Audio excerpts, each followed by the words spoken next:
था। तब जाकर के फिर इन्होंने कहा कि ठीक है, मेरे राज्य में तो चारों चीज नहीं है। बोले भगवान मुझे आपका राज्य में रहना है, कोई दूसरा अच्छा सा स्थान दे दो, ये चारों चीज अच्छी भी नहीं है। तो बोलने पर उसको पुनश्च याचमानाय जात रूपम अदात प्रभु, पांचवा स्थान सोने में दिया कि धन में भी तुम्हारा वास होगा। लेकिन कौन सा धन? राधे राधे। कौन सा धन, कौन सा सोना जिसमें कलयुग का वास? भागवत जी में ही कहा है सोने में कलयुग का वास है। आप लोग मानते हो कि नहीं मानते हो भागवत जी की बात?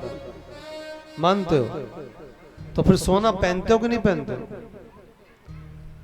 जब सोने में कलयुग है तो सोना क्यों पहनते हो? सोने को उतारो, गंगा जी में जाके फेंक आओ, या तो कहीं मंदिर में जाकर के दे आओ।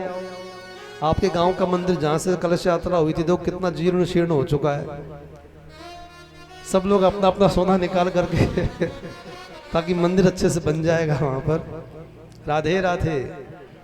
भैया ये ठीक नहीं है। आप सबके घर भगवान ने अच्छे बना रखे हैं, तो कितने लोग होंगे इस गांव में, सब लोग मिलकर के मंदिर नहीं बना सकते क्या? बाकी और मंदिर तो थोड़े बहुत ठीक ठाक भी दिखे, लेकिन जहां से कलश यात्रा उठी वो मंदिर की तो इतनी हालत खराब हो रही है, जीर्ण शीर्ण हो रहा पूरा। कैसे भी करके भगवान के मंदिर को, भगवान कहते कि जो मेरा मंदिर बनाता, मेरा घर बनाता, मैं उसके घर को कभी बिगड़ने नहीं देता। उसके घर को मैं दिन दूना रात चौगुना करता हूं। इसलिए भैया एक आदमी का काम तो नहीं है, लेकिन सब लोग मिल करके ध्यान देना चाहिए और जरूर मंदिर बनवाइए। या जितने भी 4 5 7 मंदिर गांव में होंगे, यदि किसी भी रूप में उनकी हालत खराब हो तो उनको अच्छा करवाइए। हमारा घर अच्छा हो और भगवान का घर अच्छा नहीं हो तो ये अच्छी बात नहीं है। मंदिर अच्छे से बनवाइएगा। राधे राधे। हाँ, आप माताओं को सोना देने की जरूरत नहीं है। अपने अपने पतियों से, अपने घर वालों से, भाइयों से, माता पिता से, इन सबसे कहना कि सब लोग मिल करके अपनी जो साल भर की कमाई है उसका 10वां हिस्सा निकालो। ईमानदारी से बन जाएगा मंदिर, 1 साल में बन जाएगा, 1 ही साल में बन जाएगा। और यदि आप बनाना शुरू करते हो तो सबसे पहले 1100 रुपये हम मंदिर बनाने के लिए दे देते हैं वहाँ पर। लेकिन आप सब भी फिर आगे बढ़ करके कोशिश करना ताकि भगवान का मंदिर जल्दी से बने। जिस दिन हम जाएं उस दिन हमसे 11 अभी ले लेना, व्यासपीठ से उतरने के बाद ही 1100 ले लेना। और फिर आगे आप लोग भी 6 दिन तक कथा चलेगी, उस बीच में विचार करो, मीटिंग बुलाकर कैसे भी करके, अथवा तो जो भी उपाय हो, लेकिन मंदिर अच्छे से बनाइए। भगवान का मंदिर अच्छा हो। भगवान को हम अच्छे रखेंगे तो भगवान हमको भी अच्छा रखेंगे, कोई कमी नहीं आएगी, चिंता मत करो। दान देने से धन घटता नहीं है, बढ़ता ही है। दान दिए धन ना घटे। हाँ, जो सहाय रघुवीर, या तो अथवा तो कह गए दास कबीर। इसे खूब करो अपने दोनों हाथों से। ऐसी कहावत है हमारे यहाँ पर कि पानी बाढ़े नाव में और घर में बाढ़े दाम। आप नाव में बैठ करके यात्रा कर रहे हो और नाव में कोई छेद हो गया, उसके अंदर से पानी आने लगा, पानी बढ़ता जा रहा नाव में पानी बढ़ने लगा और घर में धन बढ़ने लगा। तो क्या करना चाहिए? बोलो क्या करना चाहिए? धन को और पानी को। संतों ने कहा कि दोनों हाथ उलीचिए यही सयानों का। यदि नाव में पानी बढ़ने लगे, घर में धन बढ़ने लगे, तो दोनों हाथों से उसको निकालिए बाहर, उलीचिए। नहीं उलीच, आप सोचोगे अरे पानी अच्छा होता है, पानी बढ़ रहा है, बढ़ने दो। यदि बढ़ेगा तो पानी बढ़ बढ़ करके आपकी नाव को डुबो देगा। उसी प्रकार से धन भी ज्यादा बढ़ेगा तो घर गृहस्थी की नाव भी डूबने वाली है। उल्टे सीधे काम करने लग जाओगे और वो ठीक नहीं होगा। इसलिए उसको दोनों हाथों से निकालिए, अर्थात भगवान के काम में खर्च कीजिए, गलत काम में नहीं। जहाँ उसके अच्छे काम की आवश्यकता है ऐसी जगह पर उस धन को लगाइए, तो निश्चित ही भगवान हमारा भी भला करेंगे। राधे राधे। तो आप सब जो यहाँ हैं, वो जो नहीं है, उन सबसे भी, गांव वालों सबसे हमारी प्रार्थना है कि गांव के जितने मंदिर हैं उन सबको एक बार में, सब नहीं तो एक एक करके सब मंदिरों की हालत अच्छी करवाइए। कम से कम ठीक ठाक तो लगे। हाँ, उसका थोड़ा मसाला हटा करके प्लास्टर करवा के थोड़ा रंग रोगन, नहीं रंग करवाओ तो भी कोई बात नहीं, प्लास्टर ठीक से हो जाए। इतना टूटा फूटा मंदिर तो नहीं होना चाहिए। तो सोने के अंदर कलयुग का वास है, इसलिए सोना पहनना अच्छी बात। लेकिन माताएं तो सोना नीचे से लेके ऊपर तक, हाँ, इधर भी सोना, इधर भी सोना, इधर भी सोना, इधर भी सोना, इधर भी सोना, इधर भी सोना। ये नीचे तो पाँव में पहनना मना है इसलिए नहीं पहनते, बाकी नहीं तो वहां तक भी पायजेब में भी सोने वाले ही काम में आती। अच्छी बात है, क्यों? क्योंकि यहाँ पर लिखा है कौन सा सोना पहनना है। बोले जो धन जो सोना अनीति से कमाया हुआ है उसमें कलयुग का वास है, नंबर 2 से कमाए हुए में। और जो मेहनत की कमाई से कमाया हुआ है उसके अंदर भगवान का वास है, सोने में भगवान भी रहते हैं। भगवान एकादश स्कंद में उद्धव जी महाराज को अपने विभूति योग का वर्णन बताते हुए कहते हैं कि उद्धव जी महाराज धातु नाम अस्मि कांचनम, ये जितनी धातुएं उन सब धातुओं में सोना मेरा रूप है। तो सोना भगवान का भी रूप है, लेकिन कौन सा? बोले खरी कमाई वाला, खरे पसीने वाला। और जो नंबर 2 की कमाई से आता है उसमें कलयुग का वास है। तो ऐसे सोने को हटाइए और अच्छी कमाई से हाँ सोना खरीद करके पहनिए। लेकिन उसका भी नियम है कि जब भी कोई आभूषण लेकर के आओ, कोई वस्त्र लेकर आओ, कोई भी सामान खरीद करके लाओ तो पहले भगवान को समर्पण कीजिए, उसके बाद स्वयं धारण कीजिए भगवान का प्रसाद। तुम ही निवेदित भोजन करही प्रभु प्रसाद पट भूषण धरही। कोई वस्तु बिना भगवान को निवेदन किए यदि आप स्वीकार करते हो तो ये पाप है। भोजन भी करना हो तो पहले भगवान को भोग लगाओ, पानी पीना हो तो भगवान को भोग लगाओ। राधे राधे। अब आप कहो कि दिन भर कहाँ तक भोग लगाएं, तो बोले 1 गिलास पानी का भोग लगा के आपकी मटकी में जाकर के डाल दो, दिन भर पीते रहो सारे घर वाले उसको। फिर भगवान को भोग लगा लो, उसको जाकर के जो रसोई बनी है दाल को दाल में, सब्जी को सब्जी में, रोटी को रोटी में मिला दो, फिर सारे घर वाले पाओ, लग गया भोग सबका। वस्त्र भी नए लेकर के आओ तो पहले भगवान को चढ़ाओ, उसके बाद में खुद पहनो। आभूषण सोने के हार अंगूठी कुछ भी लाओ, पहले भगवान को धारण करा करके फिर खुद पहनो। मना थोड़ी है, सब काम करने का नियम है, सब करो, लेकिन भगवान से जोड़ करके करो। अपने लिए कोई भी काम करना अच्छी बात नहीं है, भगवान के लिए काम करना सब अच्छी बात है। भगवान से जोड़ कर करेंगे तो वही भक्ति बन जाएगी। भक्ति में अलग से कोई पैसा नहीं लगता, कल फिर इसके बारे में चर्चा करेंगे। राधे राधे। कलयुग ने अपना निवास बनाया सोने के अंदर। एक बार महाराज सोने का आभूषण पहनकर बताते हैं कि जरासंध का मुकुट था, पांडव लोग जीत कर लाए थे ना, भीमसेन गए थे जरासंध को मार दिया था तो उसका मुकुट ले आए थे। भागवत जी में लिखा नहीं है, संतों के मुंह से सुना है कि उसको मुकुट को पहन करके परीक्षित जी गए तो जो काम नहीं करने चाहिए थे वो करने लगे। क्यों? क्योंकि कलयुग ने अपना आवेश ले लिया, कलयुग का प्रवेश हो गया। निरपराध प्राणियों को मारने लगे, दिन भर शिकार करते रहे और बाद में शाम हुई, रास्ता भटक गए, भूख प्यास लगी तो ऋषि के आश्रम में पहुंचे। शमीक ऋषि का आश्रम। महात्मा जी भगवान का ध्यान कर रहे थे। इन्होंने देखा मैं राजा हूँ यहाँ का, मुझे देख करके आंख बंद करके बैठे, मेरा सम्मान नहीं, मुझे पानी का भी नहीं पूछ रहे। आवाज लगाई, महाराज मुझे प्यास लगी, मुझे पानी पिला दो। लेकिन वो तो सच्ची समाधि में थे, उनको पता ही नहीं कोई आया हो, कोई आवाज लगा रहा है। बैठे रहे। इसको राजा को लगा कि लगता है कि मुझे देख करके ढोंग कर रहे। अभी बताता हूँ समाधि सच्ची की झूठी। एक मरा हुआ सर्प पड़ा था, उसको बाण की नोक से लेकर के ऋषि गले में डाल दिया। लेकिन वहां तो सच्ची समाधि थी। सर्प गले में आने के बाद भी उनकी समाधि भंग नहीं हुई, बैठे ही रहे। राजा ने सोचा अच्छा अब कलयुग के प्रभाव के कारण गलती हुई कि डालना सर्प, कोई बात नहीं डाल दिया, लेकिन अब उस सर्प को निकाल देना था। जब पता चल गया कि समाधि सच्ची है तो सर्प को हटा करके उनसे क्षमा मांगते, उसके बाद अपने घर आते। लेकिन कलयुग के प्रभाव से वैसे ही छोड़ करके घर आए।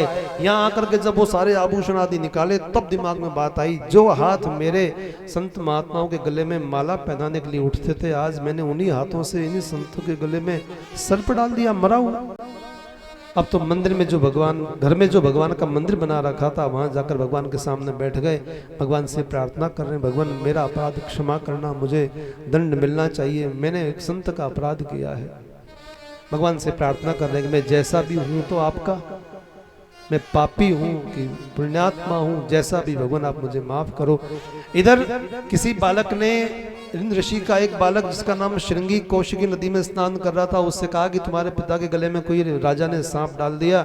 उसको आया गुस्सा, वहीं पर कौशिकी नदी का जल हाथ में लेकर के संकल्प किया, इति लंघित मर्यादम तक्षक सप्तमे हनि तं क्षतिस्म कुलांगारम चोजतो में ततद्रुहम। जिस दुष्ट राजा ने मेरे पिता के गले में मरा हुआ सर्प डाला है, उस राजा को आज के 7वें दिन तक्षक नाम का नाग डस लेगा। जल छोड़ दिया।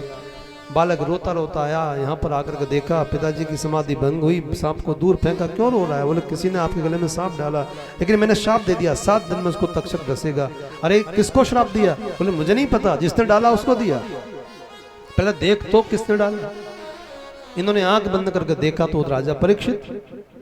शमीक ऋषि ने कहा कि बेटा अपना श्राप वापिस ले, ये राजा तो हमारा जीवन भर तक हमारा सम्मान किया, हमारी सेवा की, गलती से, वो भी उसके जानबूझ करके नहीं, अनजान में कलयुग के प्रभाव से उसने भूल की है, तो इसका इतना बड़ा दंड नहीं कि उसको मरना ही पड़ जाए। तक्षक नाग का डसा व्यक्ति कोई जीवित रह सकता है, साधारण सर्प काटता उससे लोग मर जाते हैं, ये तो भयंकर महान विशाला सर्प है। बोले मेरा श्राप वापिस नहीं हो सकता। तो 2 बालकों को भेजा है, गौरमुख नाम के शिष्य गए जाकर राजा को सूचना देने के लिए। तब तक रात्रि के 10 बज गए थे।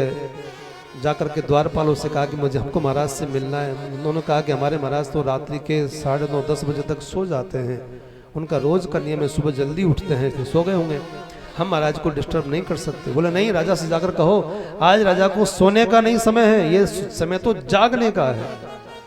बोले महाराज हम आपकी बात भी मानते हैं, लेकिन हम राजा को जगा नहीं सकते, राजा का गुस्सा आप नहीं जानते।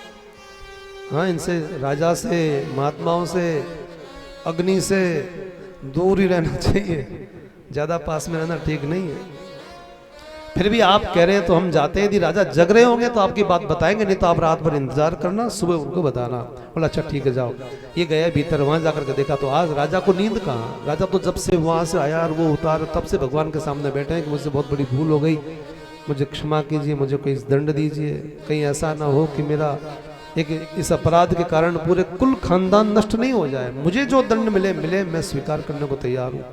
इतने में सेवक ने देखा महाराज तो जगे हुए हैं। उनसे कहा महाराज गलती माफ हो, कोई 2 ब्राह्मण बालक आपसे मिलना चाहते हैं। तुरंत राजा दौड़ करके आए, उनके चरणों को धोया, उनको ला करके आसन पर बिठाया। उसके बाद कुछ खाने पीने का पूछा, तब पूछा आप कैसे आए? तो उन्होंने कहा हमारे गुरुदेव ने आपके पास भेजा, उनके पुत्र श्रृंगी ने आपको श्राप दिया है, 7वें दिन आपको तक्षक नाम का नाग डसेगा, आपको बचने का उपाय करना हो तो कर लो। उनको दक्षिणा दे करके वहां से विदा किया। कोई हमको आकर के सूचना दे मौत की सूचना, तो क्या हम उसको दक्षिणा देंगे?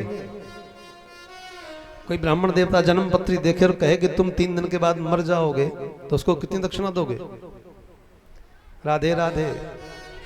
हाँ, बस चले तो हमारे हाथ में बंदूक हो तो बोले पहले तू मर, मैं तो 3 दिन तक बाद में मरूंगा।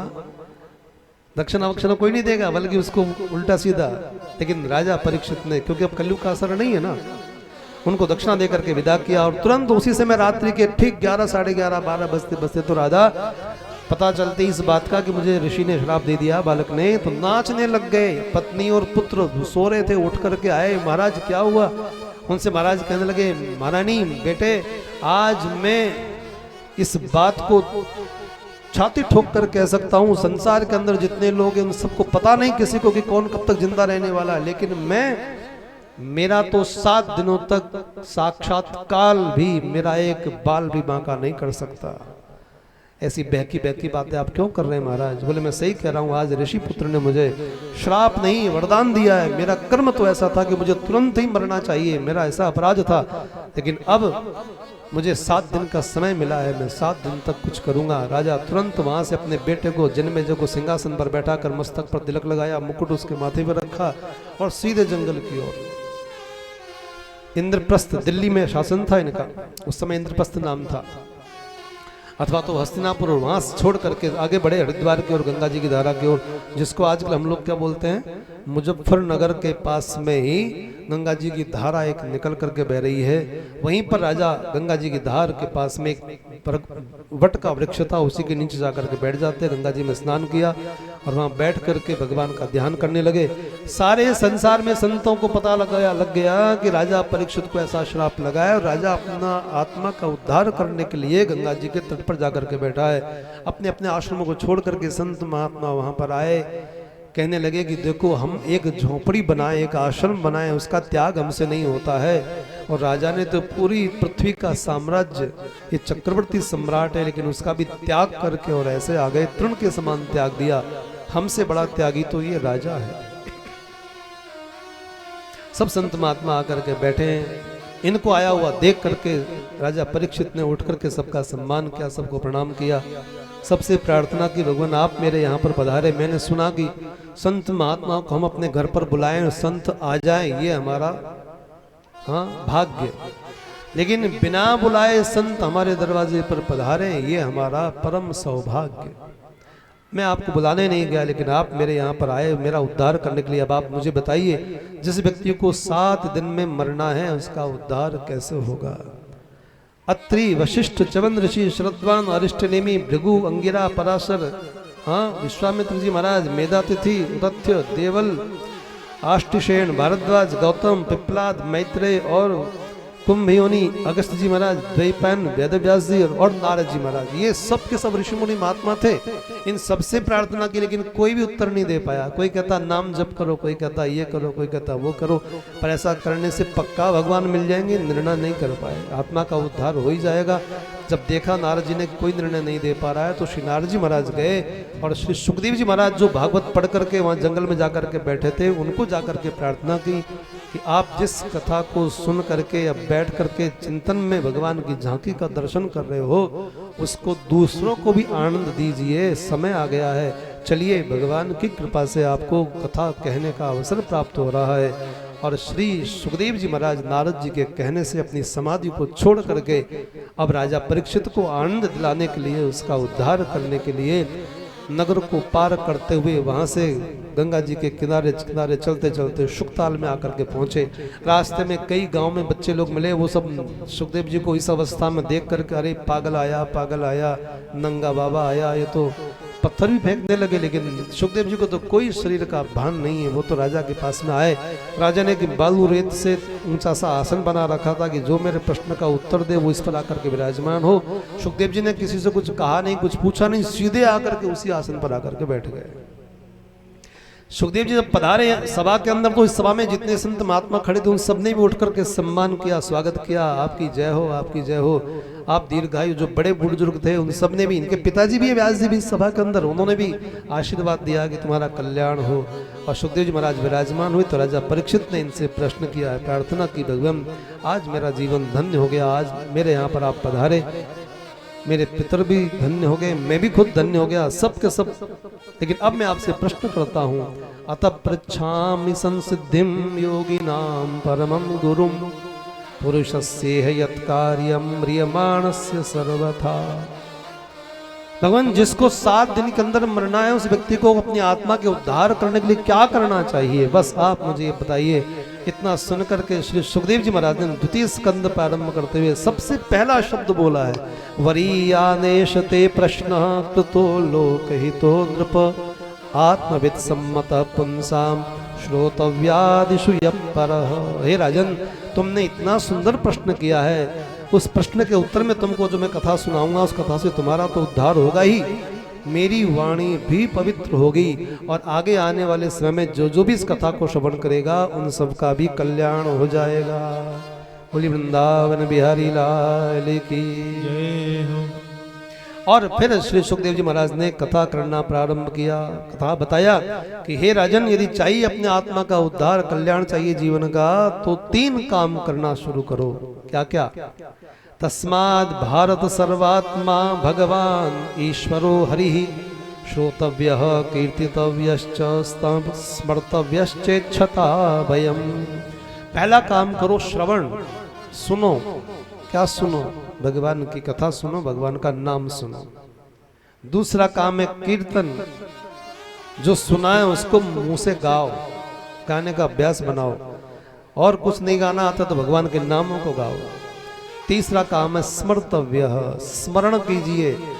हाँ, जितना बोलना था बोल लिया, सुनना था सुन लिया। अब उसको बैठ करके जैसे गौ माता जुगाली करती है, वैसे ही सुनी हुई बातों को, भगवान की लीलाओं को, भगवान की कथाओं को मन में आंख बंद करके चिंतन कीजिए। उन कथाओं को फिर से दोबारा याद कीजिए। ऐसे व्यक्ति जो करता है उसको निश्चित उसकी आत्मा का उद्धार हो जाता है। भगवान के कोई भी स्वरूप का चिंतन करते हुए भगवान का दर्शन करने मंदिर में जाइए, अच्छे से जी भर के दर्शन कीजिए।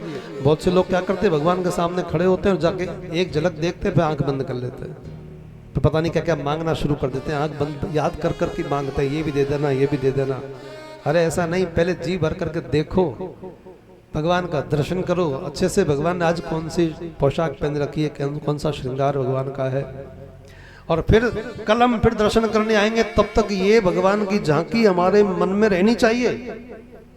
दर्शन इस ढंग से किया जाता है कि कल फिर दर्शन करने आएंगे तो भगवान का रूप हमको रहे याद। तो इसीलिए फिर मंदिर की बाहर आकर के वो दोनों तरफ दरवाजे के क्या होते हैं बैठने वाले, क्या बोलते हैं,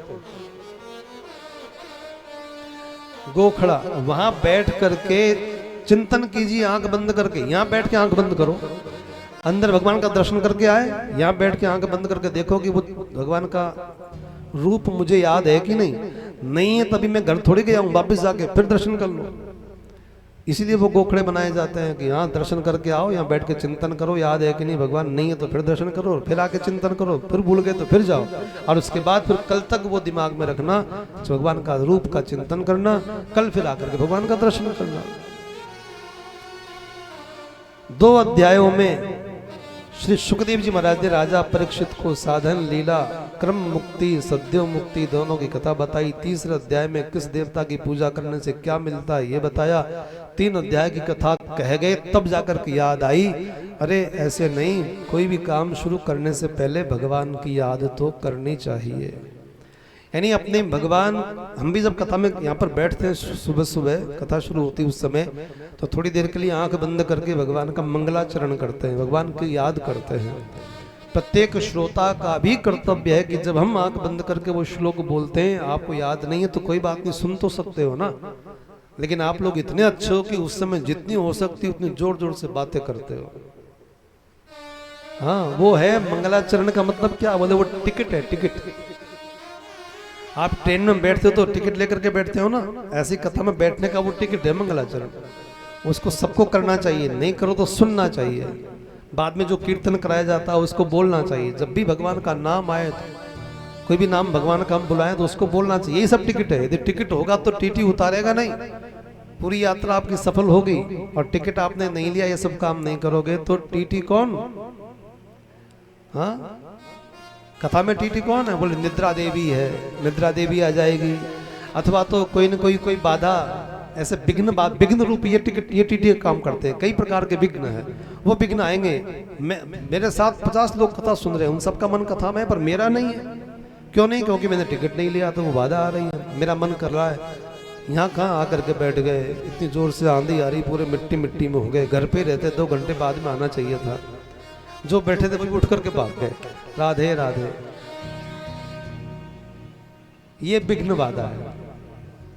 तो इन सब बाधाओं को पार करने के लिए हमको भगवान की याद करना चाहिए। सुखदेव जी ने भगवान को याद किया है, भगवान श्री बांके बिहारी जी का चिंतन किया है। आज हम भी भगवान बांके बिहारी जी का ध्यान करते हैं सुखदेव जी के साथ साथ में ही।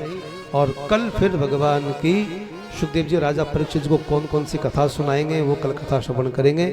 आइए भगवान बांके बिहारी जी का दर्शन करते हुए, थोड़ा नाम संकीर्तन करते हुए बांके बिहारी जी का, उसके बाद आरती प्रसाद लेके आप सब लोग घर को जाएंगे। राधे राधे। धीरे बोलो, धीरे, गला बैठ जाएगा। राधे राधे। और धीरे। जय श्री कृष्णा, जय श्रीमन नारायण, हर हर महादेव, जय सिया राम। सभी भक्तों से अनुरोध है कि भगवान बांके बिहारी जी का दर्शन करने के बाद में जब आरती होगी, तो आरती के बाद आप सब लोग प्रसाद, कौन सा वाला प्रसाद? ये वाला प्रसाद नहीं, पाने वाला प्रसाद पाके कि सब लोग जाएंगे। बिना प्रसाद पाए कोई नहीं जाएगा। जो भी आप सुनने आए सब प्रसाद पाइएगा। आइए भगवान का, देखो ऐसे नहीं, भगवान का दर्शन करना हो ना तो भैया जिनको गाना आता वो गाइए, जिनको ताली बजाना आता वो ताली बजाइए, और जिनको नाचना आता है वो नाचिए भगवान के सामने। भगवान के दरबार में नाचोगे तो 84 लाख योनियों में नाचना नहीं पड़ेगा। राधे राधे।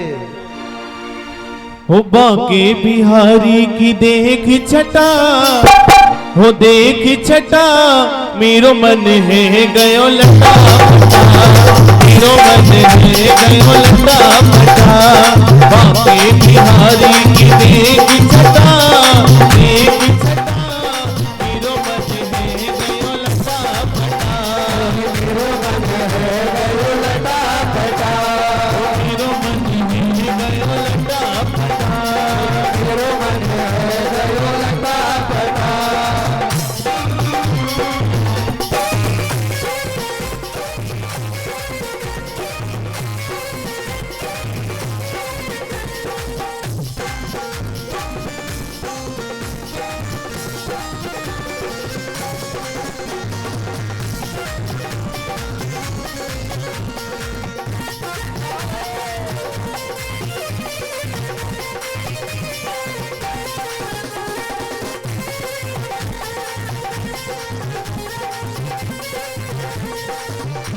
मुकुट श्यामल तन धारी, मोर मुकुट श्यामल तन धारी, मोर मुकुट श्यामल तन धारी, मोर मुकुट श्यामल तन धारी, कर मुरली अधरन सजी प्यारी, कर मुरली अधरन सजी प्यारी, कर मुरली अधरन सजी प्यारी, और मुरली अधरन सजी प्यारी, कमर में बांधे पीलो पटा, पीलो पटा, मेरो मन है गयो लटा फटा, कमर में बांधे पीलो पटा, पीलो पटा, मेरो मन है गयो लटा फटा, बाके बिहारी की देख छटा, देख छटा, मेरो मन है गयो लटा फटा, बिहारी की देख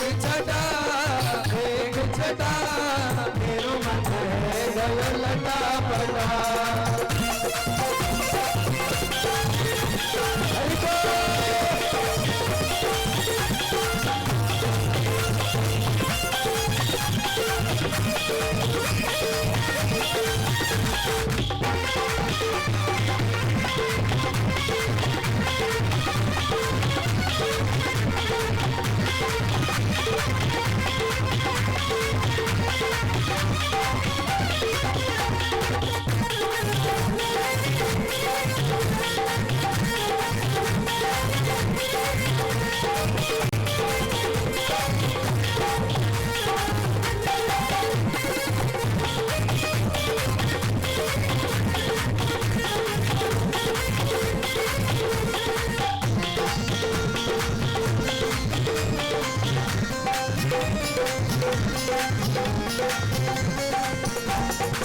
बनिया भरन यमुना तट आई, बनिया भरन यमुना तट आई, बीच में मिल गयो कुंवर कन्हाई, बीच में मिल गयो कुंवर कन्हाई, बनिया भरन यमुना तट आई, बनिया भरन यमुना तट आई, बीच में मिल गयो कुंवर कन्हाई, बीच में मिल गयो कुंवर कन्हाई, पानी को घड़ा, पानी को घड़ा, मेरो मन है गयो लटा फटा, मेरो मन है गयो लटा फटा, बाके बिहारी की देख छटा, देख छटा, मेरो मन है गयो लटा फटा, बाके बिहारी की देख छटा, देख छटा, मेरो मन है गयो लटा फटा।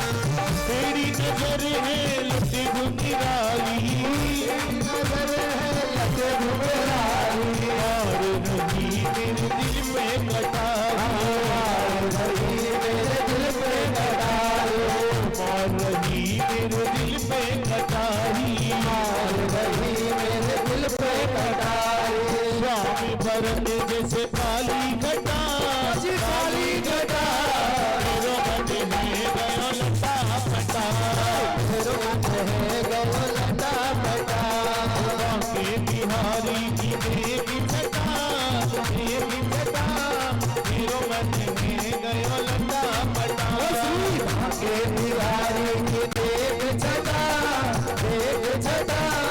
मेरो मन है गयो लटा पटा मेरो मन है गयो लटा पटा मेरो मन है गयो लटा पटा मेरो मन है गयो लटा पटा मेरो मन है गयो लटा पटा मेरो मन है गयो लटा पटा।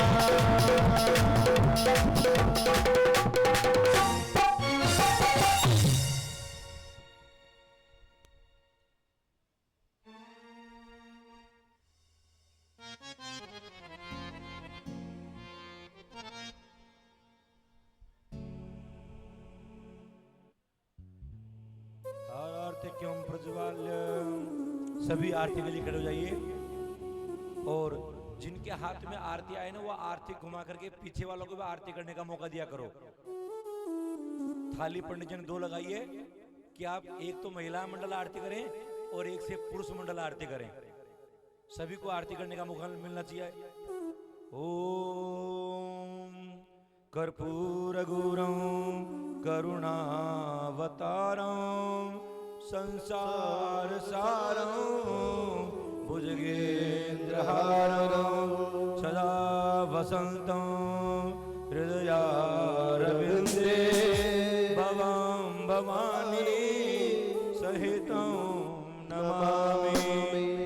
बांके बिहारी तेरी आरती गाओ बांके बिहारी तेरी आरती गाओ आरती गाओ प्यारे आप को जाओ आरती गाओ प्यारे आप को जाओ यशोदा के लाला तेरी आरती गाओ यशोदा के लाला तेरी आरती गाओ मोरी मुकुट तेरे शीश पे सोहे मोर मुकुट तेरे शीश पे सोहे प्यारी बंसी मेरा मन मोहे प्यारी बंसी मेरा मन मोहे देख छवि बल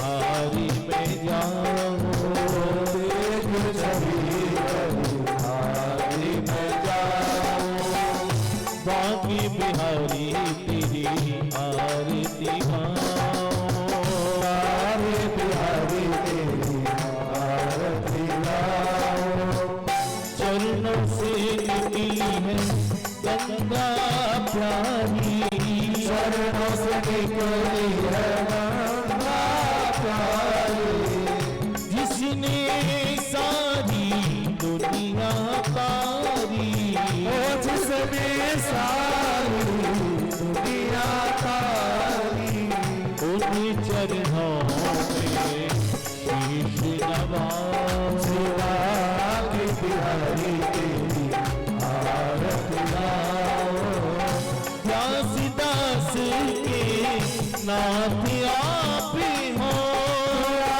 दास के नाथ आप हो सुख दुख जीवन प्यारे साथ आप हो सुख दुख जीवन प्यारे साथ आप हो प्यारी छवि पे पल पल जाओ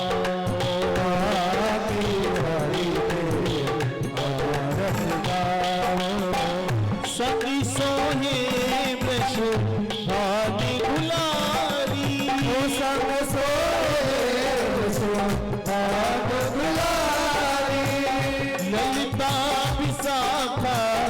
सखिया प्यारी ललिता विशाखा सखिया प्यारी दास सदा कावन पाओ सेवा की प्यारी तेरी आरती गाओ श्री हरिदास जी के प्यारे तुम्हें हो श्री हरिदास जी के प्यारे तुम्हें हो मेरे मोहन जीवन धनी हो मेरे मोहन जीवन धन हो बार बार मेरे दर्शन पाओ सेवा की प्यारी तेरी आरती गाओ रमण बिहारी तेरी आरती गाओ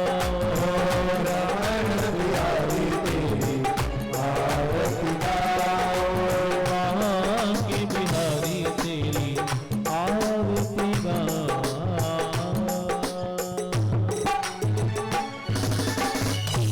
ओम तेन शीतलीकरणै पुष्पै देवावन्दनम् आरोग्यार्थे स्व आत्माभिवन्दनम् ओम द्यौः शान्तिरन्तरिक्षघुं शान्तिः पृथिवी शान्तिरापः शान्तिरोगदयः शान्तिः वनस्पतयः शान्तिर्विश्वे देवाः शान्तिर्ब्रह्म शान्तिः सर्वगं शान्तिः शान्तिरेव शान्तिः सामा शान्तिरेधि ओम शांति शांति शांति सुख शांतिर्भवतु सर्वा इधर मसीने हैं सुख शांतिर्भवतु सर्वा अरिष्ट शांतिर्भवतु अक्षत आरती ग्रहणम हस्त प्रक्षाल्य पुष्पांजलिम गृहीत्वा एक इधर रख दीजिए एक से सभी आरती ले लीजिए।